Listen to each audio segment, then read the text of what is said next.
Hello বন্ধুরা, আজকের নতুন ব্লগে তোমাদেরকে স্বাগত। আজকে একটু বানাবো বাড়িতে আলু টিক্কি চাট। আসলে রোজ একই ধরনের রান্না খেতে খেতে বেশ অনেকটাই বোরিং লাগে, আর বাইরে তো খুব একটা খেতে যাওয়া হয় না। ওই জন্য আজকে ভাবলাম বাড়িতেই একটু অন্যরকম কিছু বানানো যাক। তো মটরের ঘুগনি এরকম করে রাখাই ছিল, আর আলু টিক্কিগুলো বানিয়ে নেবো আলু টিক্কি চাট খুবই সাধারণভাবে। এমনিতে আমরা বাইরে দোকান থেকে যে চাট কিনে নিয়ে আসি সেটা তো অবশ্যই ভালো খেতে হয়, কিন্তু বাড়িতে বানালেও কিন্তু খুব একটা খারাপ লাগে না। আলু টিক্কিগুলো এরকমভাবে প্লেটের মধ্যে সাজিয়ে তার উপরে মটরের ঘুগনিটা দিয়ে দিলাম। অঙ্কিতার আজকে ছুটি আছে, তাই কিন্তু বাড়িতেই আছে, আর ওই জন্য আমি প্রথমে ভেবেছিলাম যে একটা অন্য কিছু বানাবো, কিন্তু তারপরে দেখলাম যে না, এটাই মনে হচ্ছে একটু স্বাদ বদল করার জন্য ভালো হবে। তো এর সঙ্গে দেখো পেঁয়াজ কুচি, ধনে পাতা কুচি এগুলোকেও আগে থেকে কুচিয়ে রেখেছি। এগুলো অল্প অল্প করে আমি এই ঘুগনিটার উপরে ছড়িয়ে দিচ্ছি। আর একটু সস, টমেটোর চাটনি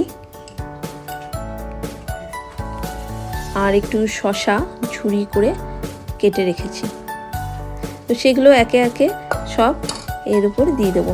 সব কিছু মিক্স করলে কিন্তু টেস্টটা খেতে দারুণই হয়। দেখো অল্প কিছুটা, খুব বেশি শসা ছিল না, ওই জন্য অল্প শসা ঝুরি করে কেটে রেখেছি। বাড়িতে যা কিছু ছিল মানে সেগুলো দিয়েই মোটামুটি আয়োজন করে একটু টেস্টি বানাবার চেষ্টা করেছি। আর এখানে শুকনো লঙ্কা আর ভাজা জিরের গুঁড়ো রয়েছে, সেটাকেও এর উপর দিয়ে দিচ্ছি। কাঁচা লঙ্কা কুচিও এর মধ্যে দেওয়া যেতে পারে, কিন্তু কাঁচা লঙ্কাটা আসলে দিলে খুব ঝাল হয়ে যায়, তখন অঙ্কিতার আবার খাওয়ার খুব প্রবলেম হয়। ওই জন্য কাঁচা লঙ্কাটা কিন্তু আমরা অ্যাভয়েড করেই চলি। দরকার লাগলে তখন নিজেদের জন্য আলাদা করে নিয়ে নিই। আর এই উপরে যে টমেটো চাটনি আর সস দিয়ে মিক্স করে রেখেছি, সেই মিক্সচারটা এর উপরে ছড়িয়ে দিচ্ছি। আগে যখন বাজারে যেতাম প্রায়, তখন কিন্তু বাজারে গেলেই ফুচকা, চাট এগুলো কিন্তু একদম মানে বাঁধা ধরা ছিল। কিন্তু এখন আর অতটা বাইরে বেরোনো হয় না, বা বাইরে বেরোলেও কিন্তু অতটা আর খাওয়ার টাইমও থাকে না, আর খুব একটা খেতে এখন ইচ্ছাও করে না বাইরে। এখন ওই জন্য বেশিরভাগ জিনিসই কিন্তু ঘরে বানিয়ে নিই। ব্যাস, তো মোটামুটি দেখো হয়ে গেছে রেডি। এর উপরে একটু ছড়িয়ে দিচ্ছি বিট নুন, আর বিট নুনটা দেওয়ার পরে এর মধ্যে দিয়ে দেবো একটুখানি চাট মশলা, যদি থাকে তাহলে চাট মশলা একটু দিয়ে দিলে আরও ভালো টেস্ট হবে।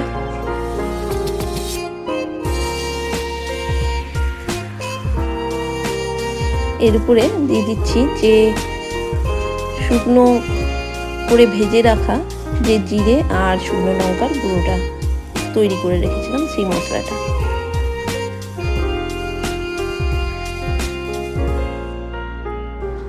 এটাতে যেহেতু শুকনো লঙ্কা আছে, এটাও কিন্তু বেশি পরিমাণে দিলে এটা ঝাল হয়ে যাবে খেতে, ওই জন্য খুব বেশি করে দিচ্ছি না।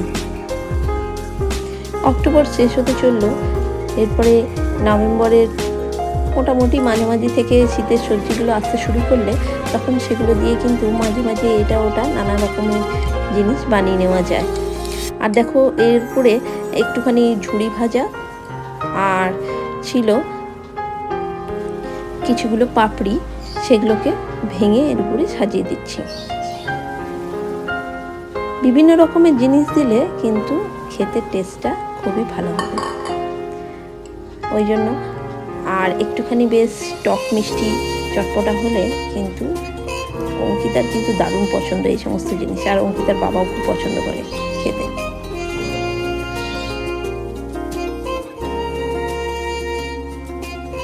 অঙ্কিতা বলছে যে শুধু আমাদের কথাই বলছো, তুমি কি খেতে পছন্দ করো না? হ্যাঁ, সে তো সব মেয়েরাই পছন্দ করে। ফুচকা, চাট এগুলো কি ছেড়ে রাখা যায়? যাকে কথা বলতে বলতে দেখো আমাদের চাট কিন্তু পুরোপুরি রেডি হয়ে গেছে। এবারে এটা কিন্তু আজকে আমি বানিয়েছি সকালে ব্রেকফাস্টে। এমনিতে সাধারণত বিকেলবেলাতেই করা হয়, কিন্তু আজকে সকালবেলাতে দেখলাম ব্রেকফাস্টেই একটা অন্যরকম কিছু করা যাক, তাই ব্রেকফাস্টেই কিন্তু এই চাটটা আজকে বানিয়েছি। তো চলো এবার এটা দেখতে কিন্তু যতটা ভালো লাগছে খেতেও কিন্তু দারুণই টেস্টি হবে, দেখে বুঝতে পারছো নিশ্চয়ই।